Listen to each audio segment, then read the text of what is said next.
A dog's idea of a friendly hello is to rush at you full speed with its entire body. A cat's idea of a friendly hello is to sit exactly 3 feet away and pretend you don't exist until it decides otherwise. Same intention, completely opposite delivery systems. And somewhere in that one tiny detail is basically the entire explanation for why cats and dogs have a reputation for hating each other that's older than most human civilizations. Let's get into it. Here's the thing that makes this topic genuinely fascinating rather than just, haha, cats and dogs don't like each other. Who knows? Cats and dogs aren't actually wired with some deep, ancient, hard-coded hatred for one another. They're not natural enemies the way, say, a mongoose and a cobra evolved as direct evolutionary rivals locked in a perpetual biological arms race. Cats and dogs come from completely different evolutionary lineages, different continents of origin, different social structures, different hunting strategies, and most importantly for this conversation, completely different systems of communication that cover body language, scent, sound, personal space, and even daily activity rhythms. They essentially walk into every interaction speaking two mutually unintelligible languages while using nearly identical physical signals to say wildly different things. It's less ancient enemies and more two tourists who don't speak each other's language, both gesturing wildly, and somehow one gesture means welcome in one language and a grave insult in the other. If you're finding this breakdown valuable so far, by the way, hit that subscribe button because we're about to go significantly deeper than any cat versus dog video you've ever watched, and you're going to want to see where this ends up. Let's start with personal space, because it's honestly the single best entry point into this entire topic, and it's something almost nobody talks about. Dogs descend from wolves that lived in tight cooperative packs where constant physical proximity was the default state of existence. Pack members slept together, hunted together, ate together, and navigated shared territory through ongoing social negotiation that required being close to each other basically all the time. This baked an enormous tolerance for close physical approach directly into dog psychology. Dogs are generally speaking wired to interpret a close physical approach from another creature as an invitation to engage, a social overture, or at minimum a neutral event worth investigating. Cats, meanwhile, descend from largely solitary ancestors, small wild cats that hunted alone, defended individual territories, and maintained strict personal space boundaries that were essential for survival. An unfamiliar animal entering a cat's personal space bubble isn't automatically interpreted as a potential friend. It registers first and foremost as a spatial intrusion requiring immediate evaluation, caution, or active defense. So picture the scene. A dog full of social enthusiasm sees a cat and does what dogs do. It moves toward the cat, rapidly and directly, because in dog language, approaching is literally how you say hello. The cat, standing there watching this large, fast-moving creature close the distance, experiences something closer to a border violation. The dog isn't being aggressive. It's being friendly in the only language it knows. The cat isn't being hostile. It's defending personal space in the only language it knows. And just like that, you've got tension that started purely because two perfectly functional social systems have completely incompatible rules about what close physical proximity means. This personal space mismatch runs much deeper than just approach distance. And once you start cataloging the differences, it becomes almost comedic how thoroughly these two species manage to talk past each other on every single channel simultaneously. Body language is the most obvious example, and it's where most of the visible conflict originates. Take tail movement, which is genuinely the poster child for this entire communication breakdown. In dogs, a wagging tail generally signals friendliness, excitement, or a desire to engage socially. Research published in PubMed Central actually shows that tail wagging in dogs has evolved specifically as a ritualized communication signal, with dogs wagging more frequently and in a wider variety of contexts than any other canid species. The same research reveals something genuinely remarkable. Dogs show a right-side wagging bias when encountering stimuli with positive emotional valence, like seeing their owner, and a left-side wagging bias when encountering stimuli that trigger withdrawal, like an unfamiliar or dominant dog. This means dog tail movement isn't just a general excitement indicator. It's a nuanced, lateralized communication system carrying specific emotional information. Cats operate on almost the exact opposite system. A slowly swishing or twitching cat tail typically signals irritation, mounting frustration, or focused predatory attention. The kind of tail movement that precedes a swat, a hiss, or a full tactical retreat under the nearest piece of furniture. When a cat's tail starts moving with any real intensity, that's generally a warning sign, not an invitation. So the dog sees a cat with an actively swishing tail, files it under probably friendly based on dog language defaults, and moves closer. The cat reads this approach as a direct aggressive escalation of a warning that was already being broadcast in perfectly clear cat language. The cat was saying back off. The dog heard, let's hang out. Now, before we go further down this rabbit hole, if you're enjoying how this is dismantling something you thought you understood, do yourself a favor and subscribe right now, because the second half of this video is where it all comes together, in a way that genuinely changes how you'll look at every cat and dog interaction for the rest of your life. Direct eye contact is another great example of the same fundamental problem. In dog communication, prolonged direct staring, particularly from an unfamiliar dog, frequently reads as a challenge, a threat, or a dominance assertion. Dogs use averted gaze specifically to signal non-aggression and social politeness toward each other. Looking away in dog language is essentially saying, I'm not a threat, we're cool. Cats use eye contact very differently. A slow blink from a cat toward a trusted companion is widely considered one of the strongest signs of comfort and affection in the entire feline communication repertoire, essentially a feline version of blowing a kiss. But a hard, unblinking stare from an unfamiliar cat reads as a serious threat in cat language, just with different thresholds and triggers than the dog version. The overlap sounds like it should make things easier, since both species do use staring as a threat signal in some contexts. But the specific durations, distances, and accompanying body language that turn a stare from neutral to threatening are different enough between the two species that misreads happen constantly, especially in those crucial first few seconds of any new interaction, which frankly is exactly when misreads matter most. A dog offering what it considers a polite averted gaze might read to a cat as disinterest or even dismissiveness. A cat offering a slow blink of trust might read to a dog as weird eye behavior that doesn't map onto any familiar dog signal at all. Let's bring in something that doesn't get talked about nearly enough in this conversation. And it's honestly one of the most overlooked layers of the entire mismatch: scent communication. Both cats and dogs are incredibly scent-driven animals, but they use scent in completely different ways to communicate completely different things. Dogs scent mark primarily through urine, leaving chemical messages about their identity, reproductive status, and emotional state at specific locations throughout their environment. It's essentially a community bulletin board where dogs read and post updates constantly. Cats scent mark through an entirely different system. They have scent glands concentrated on their cheeks, their chin, their paws, and the base of their tail, and they deposit these scents by physically rubbing their bodies against objects, other animals, and people. This is why cats rub against your legs, your furniture, and each other. They're not just being affectionate. They're actively claiming and marking their territory through direct chemical deposition. The problem when cats and dogs share a space is that their scent marking systems don't just differ in method. They actively conflict in meaning.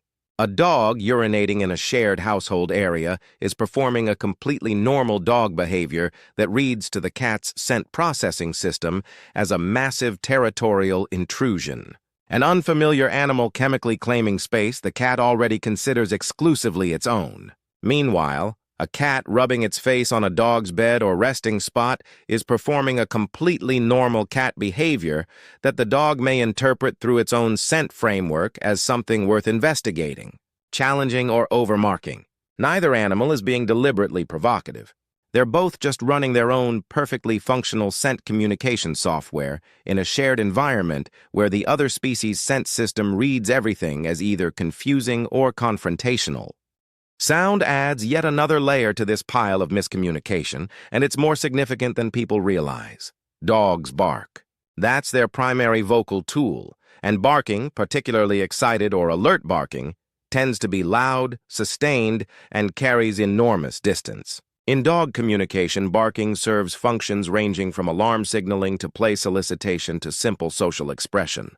It's a versatile, frequently used tool that dogs deploy constantly in social contexts. Cats, by contrast, vocalize toward other species primarily through hissing, growling, and yowling, sounds that are almost exclusively defensive or aggressive in function. Cats also meow, but here's the genuinely fascinating part. Meowing is a vocalization cats developed almost specifically for communicating with humans, not with other animals. Cats rarely meow at other cats in adult social contexts. So, when a dog barks excitedly at a cat, the cat's auditory system processes that sound through a framework where loud, sustained vocalization from another animal almost always means threat or aggression. The dog is essentially shouting what it considers a friendly or excited greeting. The cat hears something that maps directly onto its internal library of danger sounds. And when a cat hisses at a dog, the dog processes that sound through a framework where hissing and spitting aren't part of normal dog-to-dog communication at all. So the dog may simply fail to register the severity of the warning, treating it as a novel but not necessarily threatening sound, rather than the serious defensive signal it actually represents in cat language. Now, here's where things get genuinely fascinating from a pure instinct standpoint, because there's a deeper, more primal layer underneath all of this communication mismatch. Predator-prey overlap. Cats are predators, but at their size, they're also frequently prey for larger animals, which means cat instincts are wired with an enormous amount of caution and fast-trigger defensive reactivity built directly into their nervous system. Sudden movement, fast approach, loud noise. All of these things can trigger a cat's defensive instincts almost instantly, regardless of whether the approaching animal actually intends harm. Dogs, particularly larger or more energetic breeds, frequently approach new animals with exactly the kind of fast, excited, sudden movement that flips a cat's defensive instincts into high gear immediately. From the cat's nervous system's perspective, a bounding, excited dog can register as something uncomfortably close to a fast-approaching predator, triggering exactly the kind of fight-or-flight response evolution built in for genuine predator encounters. This creates a genuinely unfortunate feedback loop. The dog approaches with friendly, excited energy. The cat's nervous system reads that approach pattern as threatening regardless of intent and reacts defensively, hissing, swatting, bolting. The dog, especially certain high-prey drive breeds, may interpret a fast-moving, fleeing creature as something worth chasing, an instinct deeply rooted in dogs descending from animals that hunted cooperatively by chasing down fleeing prey. So now you've potentially got a dog whose chase instinct just got triggered by the cat's own defensive flight response, turning what started as a simple social misunderstanding into something that looks to any outside observer exactly like a predator-prey chase sequence, even though neither animal necessarily started the interaction with any hostile intent whatsoever. And honestly, if you've made it this far into the video and you're starting to see this topic completely differently, go ahead and subscribe right now. Because what we're about to get into next is the part that most people never learn. And it's the part that actually has the power to change the outcome for real cats and dogs living in real homes. Let's bring play behavior into this conversation, because mismatched play styles represent another genuinely significant source of conflict that doesn't get nearly enough credit. Dog play frequently involves a lot of chasing, body slamming, mouth wrestling, vocalizing, and generally high-energy, high-contact physical interaction. Behaviors that are completely normal and even essential within typical dog-to-dog play. Cat play, by contrast, tends to be quieter, more stalking and pouncing focused, involving short, controlled bursts of movement rather than the sustained, high-contact, roughhousing dogs default to. A dog attempting to initiate play using its own normal play style, lots of bouncing, body contact, loud, excited barking, can come across to a cat as something far closer to actual aggression or overwhelming threatening behavior rather than a genuine, friendly play invitation. The dog isn't being malicious. It's just playing the only way it knows how to play, using a play language the cat never learned to read as anything other than alarming. There's also a genuinely interesting activity rhythm mismatch that almost nobody brings up in this conversation. Cats are crepuscular, meaning they're naturally most active during dawn and dusk hours. Dogs are primarily diurnal, most active during daylight hours. This means in a shared household, you've got one animal hitting its natural energy peak at times, when the other is naturally winding down or resting. A dog ready to play and engage at noon might be approaching a cat that's in its natural rest cycle, adding yet another layer of what the cat experiences as unwanted intrusion during a vulnerable state. The dog isn't being inconsiderate. It's just operating on a different biological clock that puts its peak social engagement window directly at odds with the cat's natural downtime. There's also something worth bringing up that genuinely surprises a lot of people once they learn about it: how humans accidentally reinforce the conflict.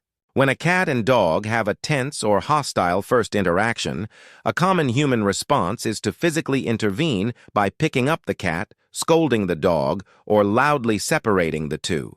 The problem is that both animals are reading the human's elevated energy, loud voice, and sudden physical intervention as additional evidence that the situation is genuinely dangerous. The cat, already stressed, now experiences being grabbed and moved quickly, which adds physical stress on top of existing emotional stress. The dog, already aroused, now experiences loud vocal correction from its owner, which can increase anxiety and arousal rather than decrease it. Even well-intentioned human intervention can inadvertently confirm to both animals that the other species is associated with stressful, high-energy situations, making future interactions more tense rather than less. This is part of why professional animal behaviorists consistently emphasize calm, controlled, deliberate management of cat-dog introductions rather than reactive crisis intervention. The human's emotional state during interactions directly influences both animals' emotional associations with each other, meaning an anxious owner can literally make the problem worse without realizing it. Let's talk about something that genuinely changes this entire equation because it's honestly one of the most important variables in the whole topic: early socialization. The conflict patterns we've been describing represent default instinctive responses in the absence of positive prior experience. But both cats and dogs are remarkably capable of learning to read and adapt to each other's body language when they're exposed to each other early and positively, particularly during critical developmental windows. Puppies and kittens raised together or even just raised in households where they're regularly and positively exposed to the other species frequently develop genuinely close bonds, learning each other's specific signals well enough to avoid most of the miscommunication problems we've spent this entire video discussing. This is part of why some households report cats and dogs that are inseparable best friends, while others report constant chaos and conflict. The underlying biological mismatch in default communication systems is the same in both households. But early exposure and learned adapted communication can override a huge amount of that default mismatch. This actually tells us something genuinely important about the whole natural enemies framing this topic usually get stuck with. If early positive exposure can essentially override most of the instinctive miscommunication we've described, that strongly suggests cats and dogs aren't actually hardwired enemies in any deep, unchangeable sense. They're just two species running on different default communication software that, with enough exposure and learning, can absolutely be updated and patched to work together far more smoothly. The conflict isn't destiny. It's a starting condition that can shift dramatically based on experience, which is honestly a much more optimistic and genuinely more accurate way to understand this entire dynamic than the old natural enemies cartoon framing most people grew up with. It's also worth bringing in the evolutionary timeline here because cats and dogs weren't domesticated by humans at the same time, under the same circumstances, or for anything resembling the same purpose. And that difference matters more than people realize. Dogs were domesticated tens of thousands of years ago, primarily selected and bred specifically for traits related to cooperation, trainability, and close sustained interaction with humans across an enormous range of working roles: hunting partners, guards, herders, companions. According to Alley Cat Allies, cats began their relationship with humans approximately 10,000 to 12,000 years ago in the Fertile Crescent, largely self-selecting into human settlements to hunt rodents drawn to stored grain, with far less direct human selection pressure pushing toward cooperative group behavior. This means dogs spent a significantly longer evolutionary stretch being actively shaped toward exactly the kind of flexible, socially adaptive behavior that makes learning to read an unfamiliar species signals more achievable. While cats retain significantly more of their original independent, less socially flexible wild ancestor behavior simply because there was less evolutionary and selective pressure pushing them away from it. Dogs were essentially engineered by millennia of selective breeding to be socially adaptable. Cats were essentially allowed to remain closer to their wild blueprint because humans never needed them to be anything other than independent pest controllers. Stress. Signal misreadings deserve their own dedicated mention because they represent one of the more subtle, frequently overlooked contributors to ongoing conflict that escalates without either animal or human fully understanding why. Cats display a wide range of relatively subtle stress signals before escalating to obvious aggression: flattened ears, dilated pupils, a lowered tense body posture, a stiff tail combined with a still body. Signals that experienced cat owners learn to recognize quickly, but that most dogs simply have no biological framework for interpreting at all. A dog approaching a clearly stressed cat showing all of these subtle warning signs isn't necessarily ignoring them out of disrespect or poor manners. It genuinely may not have any instinctive capacity to read those specific signals as warnings in the first place, since they're not part of dog-to-dog communication at all. The cat escalates to more obvious aggression, hissing, swatting, because the subtle signals clearly aren't working, while the dog experiences that escalation as a sudden, seemingly unprovoked attack, when from the cat's perspective, it had actually been broadcasting clear warnings the entire time, just using a language the dog never had any chance of understanding. Breed and individual variation matters enormously here too, because lumping all dogs and all cats together as two monolithic blocks obscures a genuinely huge amount of relevant nuance. Certain dog breeds, particularly those bred specifically for high prey drive or intense focus on small, fast-moving targets, terriers bred for hunting vermin being a classic example, tend to struggle considerably more with peaceful cat cohabitation compared to breeds selected more heavily for calm temperament or close human companionship over independent hunting drive. Similarly, individual cat personality varies enormously. Some cats display remarkably bold, socially confident temperaments that handle novel animal introductions with far less defensive reactivity than the more cautious, easily stressed temperament you'll find in other individual cats, regardless of breed. This means any given cat and dog pairing represents its own unique combination of breed tendencies, individual personality, and prior experience, layered on top of the baseline biological mismatch we've spent most of this video explaining, which is part of why outcomes vary so dramatically from household to household even when the underlying species-level explanation stays exactly the same. There's also something worth mentioning about how professional animal behaviorists actually approach introducing cats and dogs successfully, because the methodology itself reveals a lot about which specific factors matter most in practice. Best Friends Animal Society, one of the largest animal welfare organizations in the United States, recommends introduction processes that typically emphasize gradual controlled exposure, scent swapping before any visual contact, supervised short interactions rather than immediate free roaming together, and deliberately managing the environment to reduce sudden movement, loud noise, and territorial intensity during those critical early interactions. One specific technique they recommend is called "look at that" training, where the dog is rewarded for looking at the cat and then voluntarily disengaging, teaching the dog that calm non-fixation is more rewarding than intense focus. This approach works specifically because it directly targets the exact mismatch factors we've discussed throughout this entire video, reducing the chances of triggering predator-prey instinct activation, minimizing territorial intrusion stress, and giving both animals enough repeated low-stakes exposure to gradually build an adapted, learned understanding of each other's specific signals, rather than relying purely on default instinctive interpretation that, as we've covered extensively, tends to misfire constantly between these two particular species. Finally, it's worth pointing out that this entire dynamic isn't actually unique to cats and dogs specifically. It's just an unusually well-documented and visible example of a much broader pattern that shows up whenever two species with different evolved communication systems get thrown into close regular contact. Similar mismatched signal interpretation shows up in plenty of other interspecies pairings throughout the animal kingdom.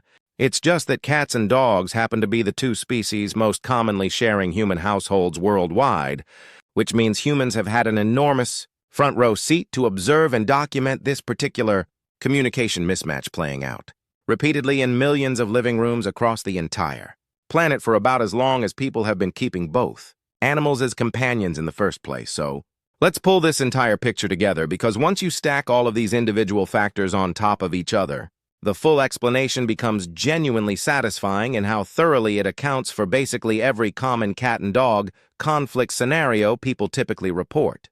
You've got two species using nearly opposite body language systems for shared physical signals like tail movement and eye contact. You've got fundamentally different personal space defaults, one biased toward close approach, the other toward spatial caution. You've got completely different scent communication systems that actively conflict in shared environments. You've got separate vocalization systems where friendly sounds in one language map onto threat sounds in the other. You've got predator-prey instinct overlap that can turn an innocent approach into something that reads as a genuine threat. You've got mismatched play styles that can make a friendly invitation look like an attack. You've got different biological activity rhythms, putting peak engagement windows at odds with each other. You've got well-intentioned humans accidentally reinforcing the conflict through elevated emotional intervention. And you've got stress signals that are completely invisible to the other species because they evolved in entirely different communication frameworks. None of this requires any actual mutual hatred, any deep evolutionary rivalry, or any of the cartoonish ancient enemies framing this topic has been stuck with for generations. What it actually requires is just two species, each running a perfectly functional, internally consistent communication and instinct system that evolved completely independently for completely different evolutionary purposes, suddenly thrown into shared physical space and expected to just figure each other out in real time, with zero shared vocabulary and significant overlapping, triggers for completely opposite underlying intentions. And honestly, once you really sit with this, it makes the cat and dog households that do successfully build close bonds even more impressive than they already seemed. Every single one of those genuinely affectionate, cuddled-up cat and dog photos represents two completely different communication systems that somehow found a way to bridge an enormous biological gap, usually through nothing more than early exposure, patient repetition, and enough shared positive experience to override instincts that, left completely unchecked, would have pointed these two species toward confusion and conflict almost every single time. It's not that cats and dogs are secretly destined to fight forever. It's that getting along actually requires real active translation work between two languages that on paper really shouldn't be able to understand each other at all. The fact that it works out as often as it actually does might honestly be the more surprising part of this entire story. And if this video changed how you think about something you've seen 1,000 times but never really understood, that subscribe button is right there, and it's the reason videos like this can keep existing.